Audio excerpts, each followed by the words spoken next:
இங்கு கூடியிருக்கக்கூடிய அனைவர் மீதும் அல்லாவின் சாந்தியும் சமாதானமும் உண்டாவதாக. நான் கோவை பாஷாபாயின் மகள் முபீனா பேசுகிறேன்.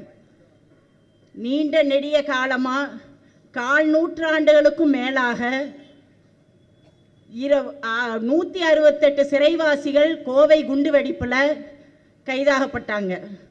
அவங்க எதனால் கைதாகப்பட்டாங்கன்னா 1997 நவம்பர் 19ஆம் தேதி, நவம்பர் 29ஆம் தேதி 19 இளைஞர்கள் சுட்டு கொல்லப்பட்டு முஸ்லீம்களுடைய சொத்துக்கள் ஆயிரக்கணக்கில் சூறையாடப்பட்டன. அதற்கு கேட்பாரற்று வியாபாரத்திற்கு சென்று கொண்டு வந்த இளைஞர்கள், அவர்கள் தாய்மார்களை ஆஸ்பத்திரிக்கு கொண்டு போய் கூப்பிட்டு வந்தவங்க, இவங்களை எல்லாத்தையுமே கேட்பாரற்று சுட்டு அப்படியே இரத்த வெள்ளத்தில் கோவை மாநகரத்தை மாற்றினாங்க. அதற்கு பின்னணியான ஒரு கலவரம் தான் பிப்ரவரி மாதம் நடந்த கோவை குண்டுவெடிப்பு வழக்கு. ஆனால் அந்த நவம்பர் கலவரத்தில் சிறைப்பட்டவங்க யாருக்குமே அந்த 120Bங்கிற அந்த சதித்திட்டம் அவர்கள் மேல் இடப்படவில்லை.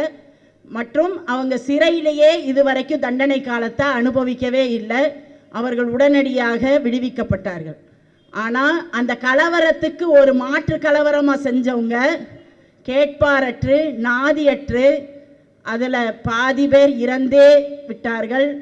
இன்னும் இறக்கக்கூடிய நிலையில் வயோதிகத்தில் சிறையில் இருக்காங்க. அதில் என் கணவரும் அந்த 15 சிறைவாசியில் ஒருத்தர். பாஷாபாயின் மருமகங்கிற ஒரே காரணத்துக்காக திருமணம் முடித்து 5 மாதத்தில் 5 மாத கர்ப்பிணியாக இருக்கும்போது என் கணவர் சிறைப்படுத்தப்பட்டார். இன்று என் குழந்தை, அந்த 5 மாத கர்ப்பிணியாக இருந்த அந்த குழந்தை 27 வயதாகி திருமணம் முடித்து இன்று நான் 4 வயது பேர குழந்தையையும் எடுத்து விட்டேன். இன்றும் இந்த நீண்ட நெடிய போராட்டம் என் வாழ்க்கையில் நான் முடிவு தெரியாத ஒரு பெண்ணாக எனக்கும் வயோதிகமாகிவிட்டது, என் கணவருக்கும் வயோதிகமாகிவிட்டது. இன்றும் போராட்ட களத்திலும் இந்த மாதிரி பொதுக்கூட்டத்திலும் நாங்கள் ரோடாக வீதி வீதியாக அலைந்து கொண்டிருக்கிறோம். ஏனென்னா இந்த திமுக அரசு அதிமுக அரசுன்னு ஒவ்வொரு அரசு ஆட்சி அமைக்கும் போதும் எங்களுடைய கோரிக்கையாக மீண்டும் மீண்டும் நாங்கள் கொண்டு போய் சிறைவாசிகள் விடுதலை, சிறைவாசிகள் விடுதலைன்னு ஒவ்வொரு ஆண்டும் அண்ணா பிறந்த நாளப்போ கணக்கெடுத்து அனைவரும் விடுதலையாகப்படுவார்கள். இந்த இஸ்லாமிய சிறைவாசிகள் மட்டும் எலிஜிபிள் இல்லாமல் நிறுத்தப்படுவார்கள். ஒவ்வொரு ஆண்டும் நாங்கள் கனவுகளோடையே எங்களுடைய நாட்களை கழித்து வந்தோம்.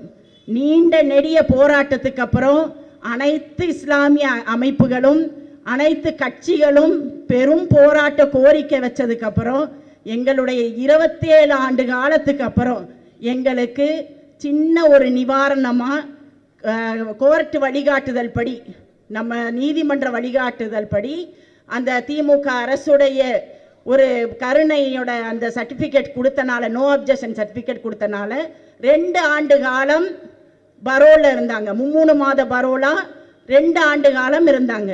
அந்த 2 ஆண்டு காலம் எங்களுடைய வாழ்க்கை புதுமையான வாழ்க்கையாக மாறியது. எங்களுடைய 27 ஆண்டு காலத்துக்கு அப்புறம் ஒரு நிவாரணமான ஒரு வாழ்க்கை 2 ஆண்டு காலம் வாழ்ந்தோம்.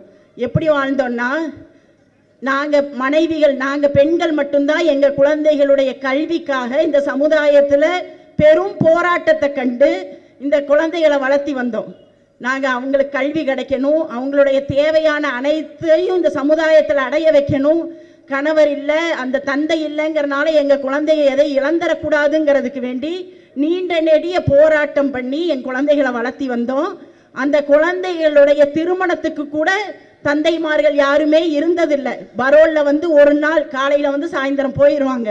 அந்த மாதிரி நாட்கள் இருந்ததெல்லாம் நாங்கள் பார்த்துட்டு இந்த 2 ஆண்டு காலம் எங்களுடைய வாழ்க்கையில் புது வசந்தமாக மாறியது. நாங்கள் பெண்கள் வீட்டிலிருந்து சமைச்சவங்களுக்கு கொடுத்துட்டு அவங்க வேலைக்கு போய் தொழில் செஞ்சு அந்த வருமானத்தை கொண்டு வந்து கொடுத்த ஒரு புது அனுபவம் கொண்டு நாங்கள் வாழ்ந்துட்டு இருந்தோம். ஆனால் அந்த 2 ஆண்டு காலம் எங்கள் குழந்தையுடைய கல்விகளுக்காக, என் குழந்தைகளுடைய அரவணைப்பில், தந்தையுடைய அரவணைப்பில் எங்கள் குழந்தைய வாழ்ந்துட்டு இருந்தாங்க. அந்த 2 ஆண்டு காலம் எங்களுடைய வாழ்க்கையில் மிக வசந்தமாக இருந்தது. ஆனால் நாங்கள் அப்படியே என்ன நினச்சிட்டு இருந்தோம்னா, இந்த 28 ஆண்டு காலுக்கு அப்புறம் எங்களுக்கு கிடைச்ச அந்த விடிவு மீண்டும் மீண்டும் அப்படியே 3 மாதமாக ஆகி அதே மாதிரி விடுதலை அளிச்சிருவாங்கங்கிற நம்பிக்கையோட எங்களுடைய வாழ்க்கை மாற்றம் ஏற்பட்டு விட்டது.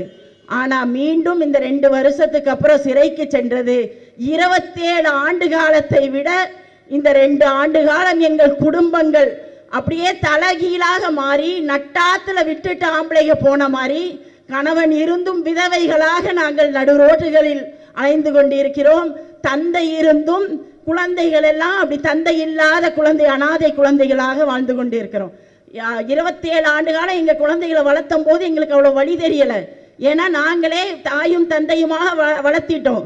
ஆனால் 2 ஆண்டு காலம் அவர்கள் அந்த பொறுப்பை எடுத்ததுக்கப்புறம் இப்போ விட்டுட்டு போனனால இப்போ அவங்க எல்லாருமே 10th +2 படிக்கிற போர்டு எக்ஸாம் எழுதக்கூடியவங்களா இருக்காங்க.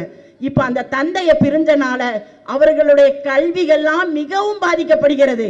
குழந்தைகள் அந்த ட்ரெஸ்ல அதிக படிக்க முடியாம குழந்தைகளுடைய படிப்புகள் ரொம்ப பாதிக்கப்படுது. 27 ஆண்டு காலமும் கல்விக்காக நாங்கள் போராடி கொடுத்த கல்வி, எங்களுடைய குழந்தைகளுடைய கல்வி ரொம்ப பாதிச்சிருச்சு. இந்த 2 வருஷம் இருந்து அவங்க உள்ள போனனால எங்களுடைய அவங்க தொழிலெல்லாம் அப்படியே கடனை வாங்கி செஞ்சுட்டு போன தொழிலெல்லாம் அப்படியே பாதியில் நின்றுச்சு.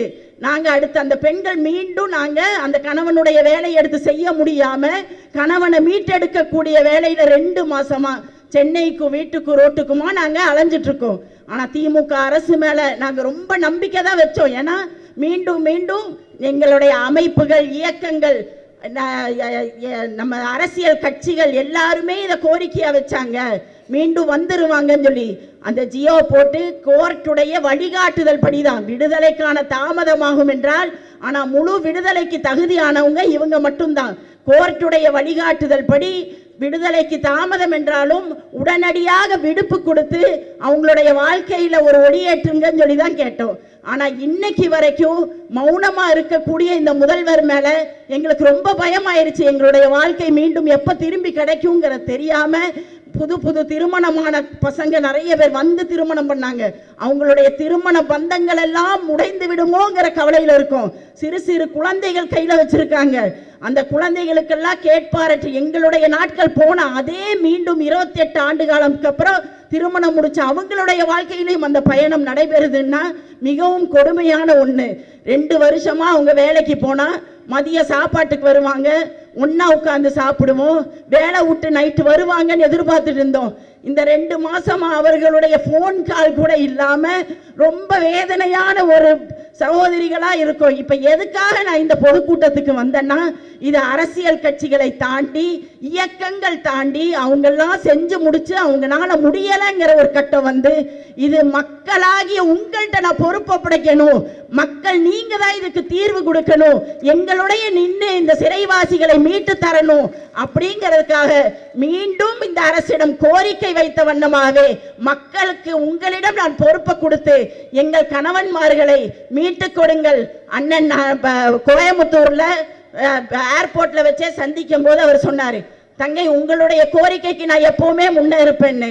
நான் கொள்கை ரீதியாவோ எந்தவித அரசியல் லாபத்தோடையோ எங்களுடைய வாழ்க்கை பயணம் இல்லை.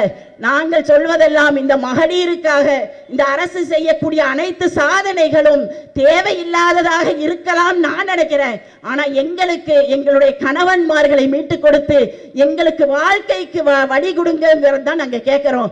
மீண்டும் உங்களிடம் மக்களிடமே நான் இதை பொறுப்பு ஒப்படைச்சு மீண்டும் கோரிக்கையாகவே வைத்து எங்கள் கணவன்மார்களை மீட்டு கொடுங்கள், எங்கள் வாழ்க்கைகளை மீட்டுக் கொடுங்கள் என்று கேட்டு முடிக்கின்றேன். நன்றி. அடுத்ததாக